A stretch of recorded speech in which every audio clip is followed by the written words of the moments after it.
Mes amis étudiants, si vous voulez faire vos études dans une école mais que vous ne savez pas, est-ce que c'est une arnaque? Est-ce que vous pouvez croire l'école? Est-ce qu'elle existe vraiment? J'ai quelques astuces pour vous pour justement savoir est-ce que cette école-là existe vraiment ou est-ce que c'est une arnaque. Premièrement, on va parler des recherches. Alors, vous allez faire des recherches astucieuses. Vous allez voir si cette école a une page Facebook, une page Instagram. Tapez le nom de la page sur Twitter.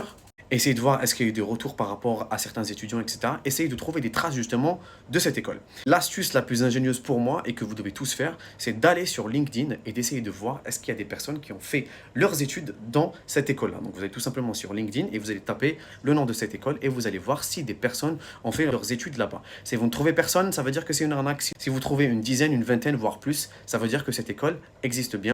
Ensuite, des diplômes. Il y a certaines écoles qui proposent des masters avec E à la fin.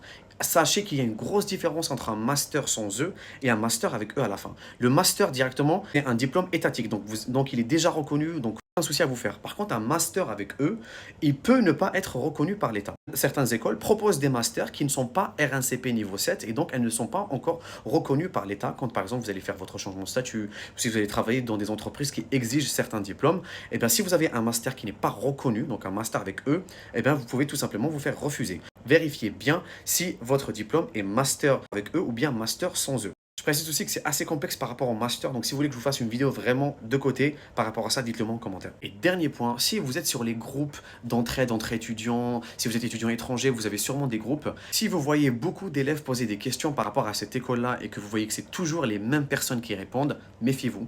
Je précise aussi qu'il ne faut jamais effectuer de paiement si vous n'avez pas vu l'école de vos propres yeux, si vous n'êtes pas déplacé, si l'un des membres de votre famille ou bien de vos proches ne s'est déplacé à l'école pour voir si elle existe. Parce que souvent, ils ciblent les étudiants étrangers et donc ils leur demandent un versement de 1200 euros, voire 2000 euros.